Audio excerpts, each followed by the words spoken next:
whatever happens, Trump, for the moment, is leading the way.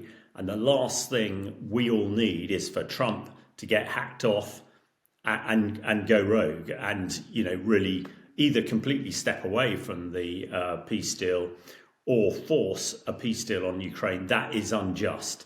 So, yeah, it's tricky. It's hard to look at, but it's realpolitik.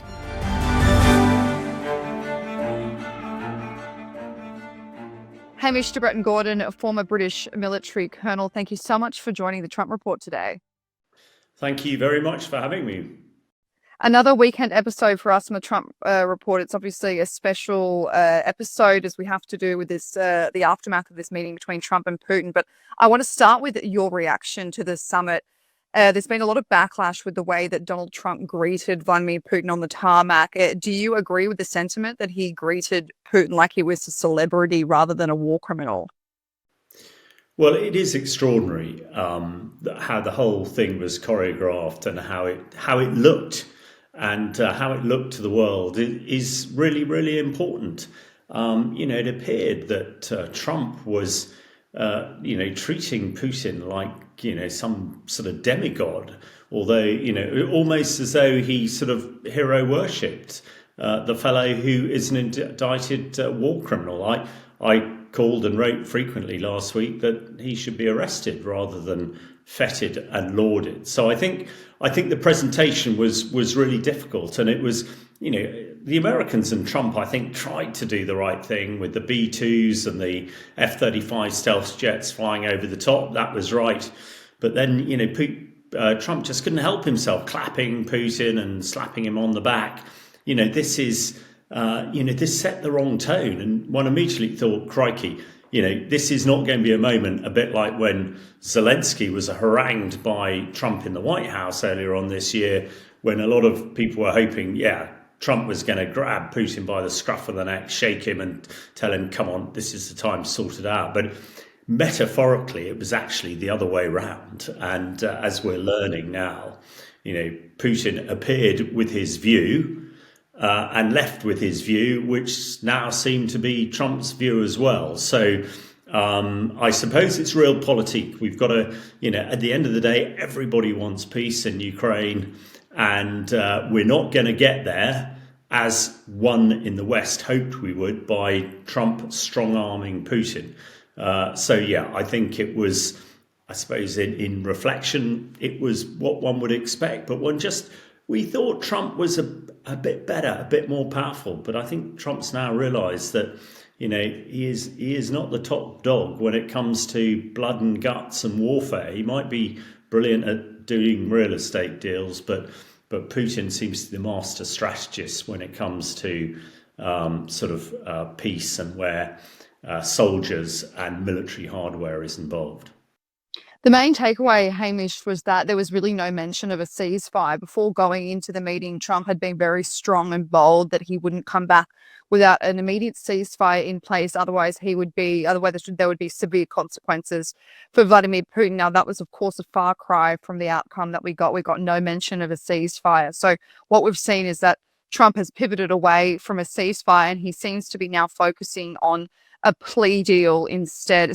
A peace deal, I should say, instead. So how do you think that helps Russia on the front line to move away from a ceasefire and move into a long-term peace deal? Well, extraordinary, wasn't it? I mean, even on Air Force One flying up to Alaska, Trump was again talking about ceasefire is essential. And even all European leaders were talking about a ceasefire. Whether ceasefire is not a word in the Russian lexicon, Russian language, who knows? But we're now all talking about a peace deal, which is what Putin said. So, which is why one's concerned, he's calling the shots. We were talking about a ceasefire. Putin was talking about a peace deal. Now we're all talking about a peace deal, even the European leaders. And I think the difference on the ground is that as we can see, we just look at it, Russian forces are working really hard in Luhansk and Donetsk to try and push forward and get as much ground as they can. Because, I think they're assuming once the peace deal happens, whenever that is, and it's going to take a while, that's when the line's drawn. The line is not drawn, if there was an immediate ceasefire today. So again, it seems, maybe there's some really clever horse trading going on, and I really hope there is. But at the moment, Putin is telling Trump just not to jump, but how high to jump. And again, presentationally, it must be really difficult for people in Ukraine. And also, for ourselves, we know that Russia is leading us back into a hard Cold War.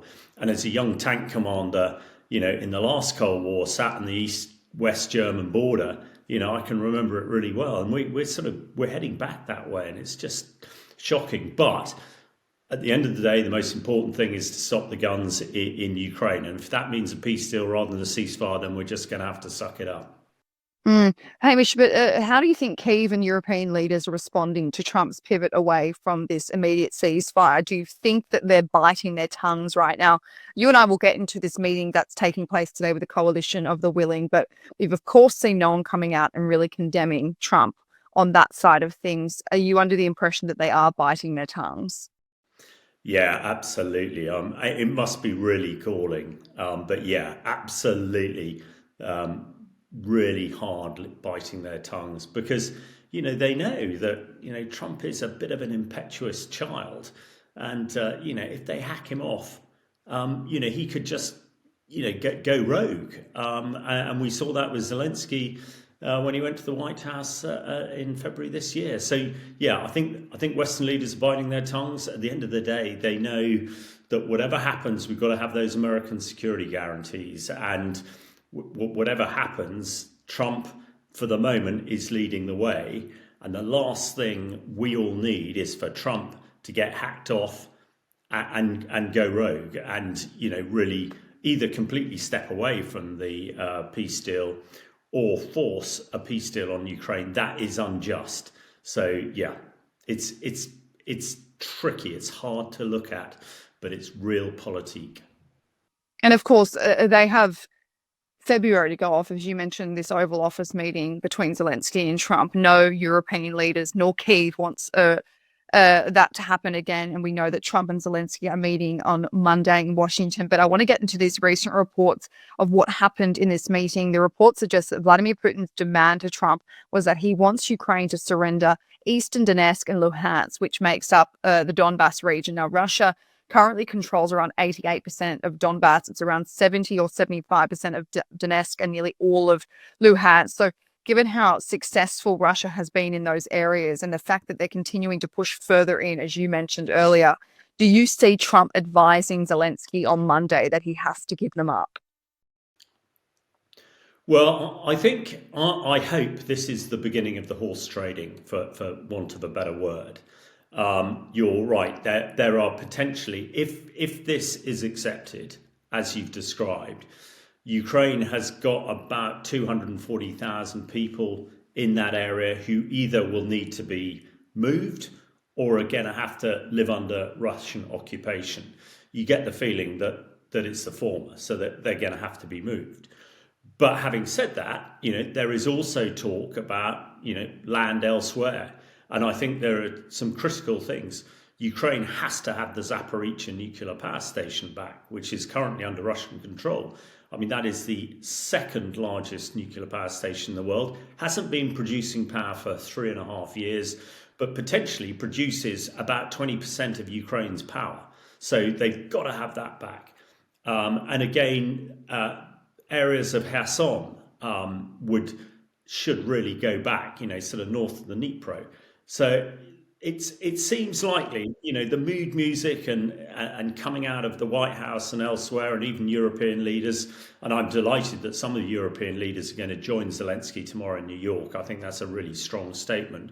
But it seems likely that the complete Donbas, as it were, as you've described, Luhansk, Donetsk, is what is going to be required to stop the guns.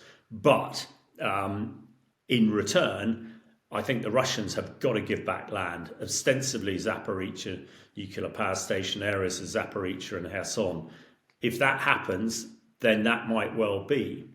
But, I sort of, it really galls me to look at this because I agree with Christopher Steele, the ex-MI6 senior agent who used to be head of the Russian desk, who's saying any peace deal is going to allow Putin to rearm and rebuild. And remember, his maximalist aims are still the complete subjugation of Ukraine and the return of the USSR borders. And seeing Lavrov arrive in Alaska in a CCP, a USSR sweatshirt, was no accident. So, it's really, really careful. But to answer your question, yeah, it seems to me that the complete Donbas under Russian control is the requirement for a peace deal, but there must be some both-way movement here of land, and Zaporizhzhia nuclear power station would be the absolute minimum. Hamish, we'll get into what the US can offer Ukraine after, but I want to ask you, you mentioned there's 250,000 Ukrainians that currently live in those cities in Donetsk that have not been occupied by Russian forces. Now, of course, they live in fear, but they're currently living freely without Russian occupation, Russian law. So as someone, you've spent a lot of time in war-torn cities, as you're, obviously spent a lot of time as a militant yourself. What do you think would happen to those people if Zelensky did hand over those regions to Russia? Well, again, one assumes that the majority will not want to stay there under Russian control. So one assumes they will need to be rehoused elsewhere. And maybe that is part of the US deal. We're already talking about rebuilding Ukraine and the damage that's been done. And I still, the $300 billion of Russian money that has been frozen by the West, to me, that should be lost to Russia. That money should be used to help rebuild Ukraine that Russia's destroyed, but also to build housing and facilities for the people who don't want to stay under Russian control in the Donbas, which I assume is the majority. There may be a few who are going, no, I'm going to stay. And my experience in Syria, although a lot of the Syrians I worked with left Syria and their homes were initially taken by the Assad regime and the Russians, actually with the fall of the Assad regime, a lot of them going back to their homes. But, they refused to live under Russian and Syrian control. And I don't know, I don't want to answer for these people, but I assume the majority want to move, and that Russian money that we have should be used to build them new towns and villages and facilities, in my opinion. So Trump suggested to Fox News in an interview with Sean Hannity after the summit that he might sign off on security protection to Ukraine. He also reportedly suggested that to European leaders that he's open to it. Now, that is a different remark than what we've been hearing. We thought that the only security protection that would be committed to Ukraine was from Europe, not from the United States. So do you think security guarantees from the US to Ukraine, if they handed over Donbas, would mean physical protection to Ukraine if another invasion occurred, outside of these Russian occupied territories? Yeah, I think that's really significant. That is the cast iron, gold plated guarantee that Ukraine needs and what Europe needs is the US, and that should send a really powerful message to Putin and the Russians. But which I think is why European leaders are tiptoeing around Trump at the moment. If he withdrew that, then we're in a different ball game here. But if the US guarantees are in place, if there is a bit of horse trading over land, as we've discussed, then yeah, that is really, really significant. And the Russian army, the military that is a shadow of its former self and no match for the Americans, wouldn't dare, I don't think, come up against them. But what we must also consider, with the US security guarantees are sort of what we'd call over the horizon. I don't think we're going to see US troops and fighter jets stationed in Ukraine to police this peace deal. They're going to be over the horizon, ready to come if needed. But I do absolutely see European and British, and only a few days ago, Prime Minister Starmer reiterated that British troops on the ground in Ukraine and British jets in the air over Ukraine to police a peace deal is exactly what Britain would offer. And again, that's a powerful statement, because I'm pretty sure most of the other European countries would do it. And you need that security guarantee on the ground in Ukraine to deter the Russians, but also, most importantly, having the US military might over the horizon that can, come charging in if required. But the fact that it's there, I don't think it will be required, and I think that's what one has got to hope, that Trump is good to his word on this, because that is really significant.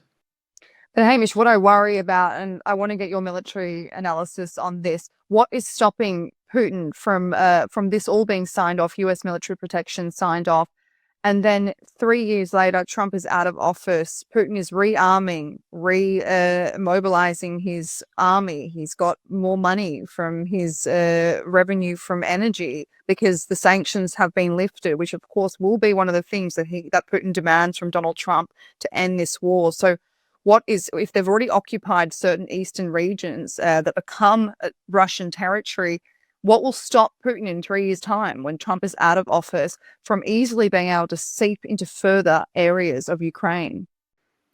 Well, I mean, this is a big concern. I mean, we had the Minsk agreements back in 2015, which were supposed to guarantee the security of Ukraine after Russia had invaded and taken hold of Crimea. And of course, they didn't, because the signatories didn't put hard power on the ground to prevent it.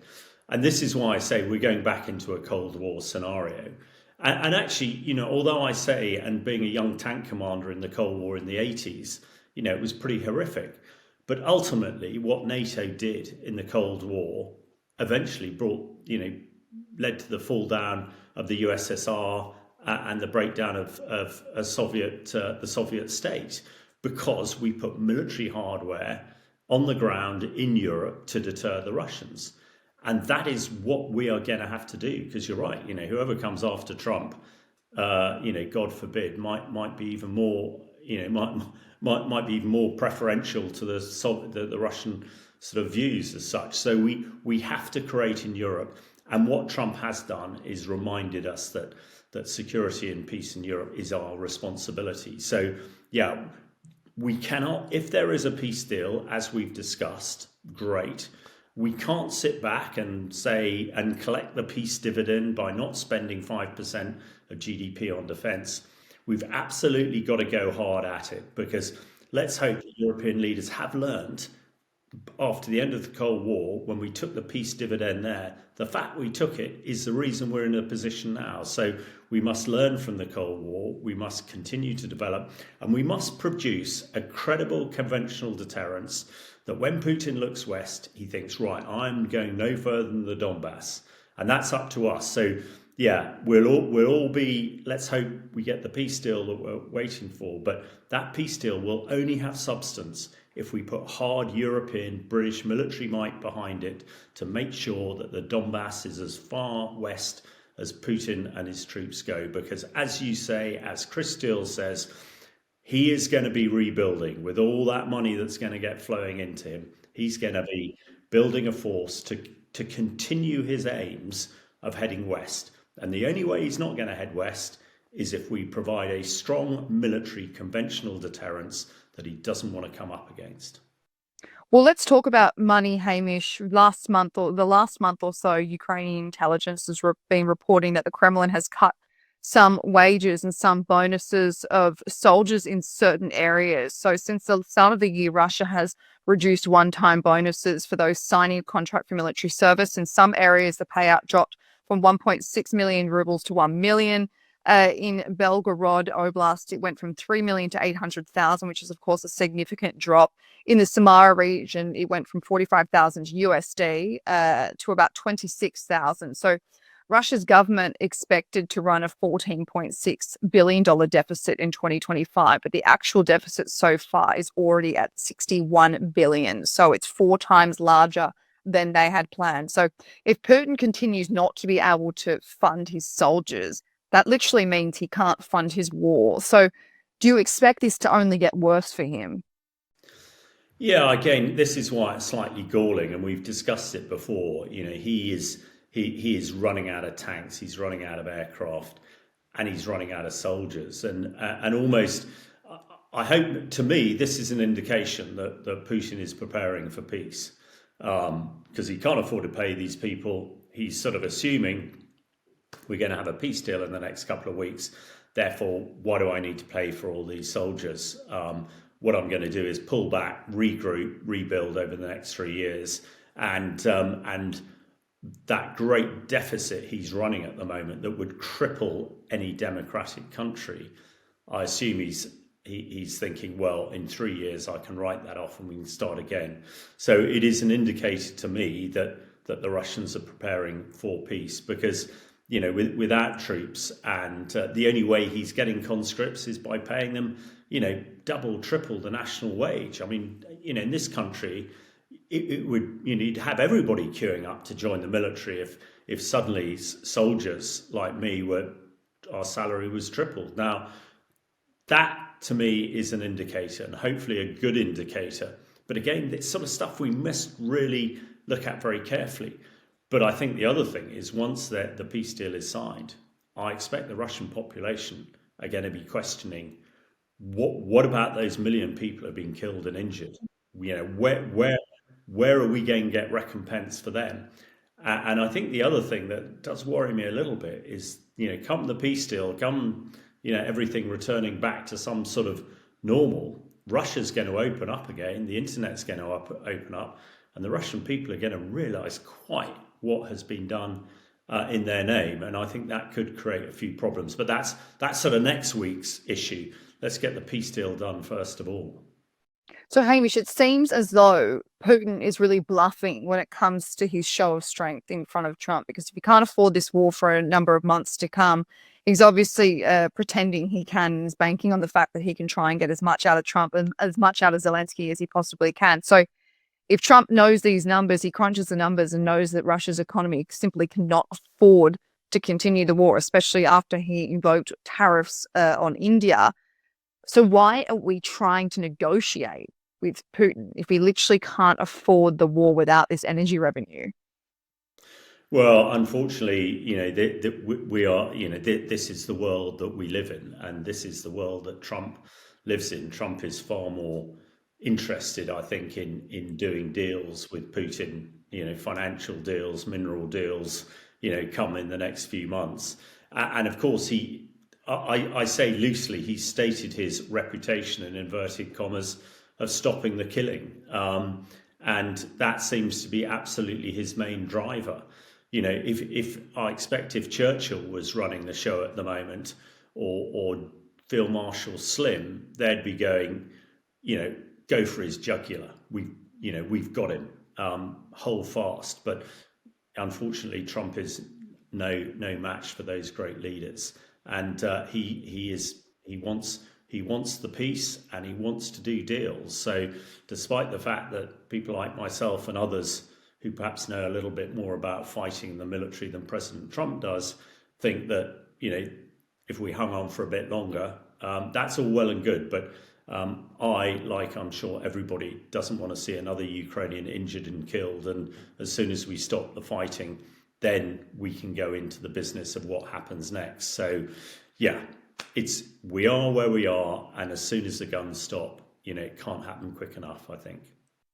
Well, you mentioned before, just a final question, you mentioned that we don't know what's going to happen with Putin's popularity is probably the wrong word, but his presidency once this war ends. Every time I speak to Bill Browder, he basically says Putin needs this war to survive. He won't survive without it. Now, Putin's war is at extraordinary cost of human lives. They're losing 1,000 troops a day. The total casualty is over 1 million. It's larger than post-World War II Russian and Soviet conflicts combined. So, Hamish, as you mentioned, if this war is over, and he's, in front of his people saying, well, we won, we got what we wanted, it would have been at the cost of 1 million lives. How will he explain that to his people, or will it just not matter to him? Well, I mean, that's a really interesting issue here. But you just look at the Alaska summit. and the way that it's been, detailed back to the Russians. This is a great victory for Putin. The might of the West, the might of Trump, the president of the USA.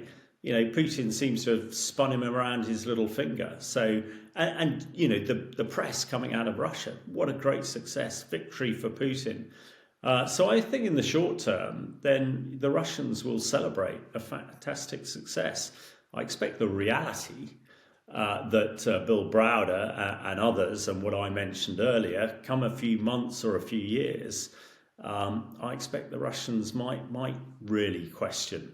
And when the war stops, Putin will be in a much more precarious position, I expect, in the Kremlin in Moscow than he is now, because with war happening, he can almost do whatever he likes. With war not happening and all these soldiers coming back from the front, all these prisoners coming back from the front, there could be a lot of angst around. So we shall see. And quite frankly, who cares what happens in Russia? It's what happens in Ukraine that is really important, and getting peace there, rebuilding it, and then making sure Europe provides a really hard iron curtain to ensure that the Russians stay where they are. Hamish, Brett and Gordon, thank you so much for joining the Trump Report today. Thank you very much for having me.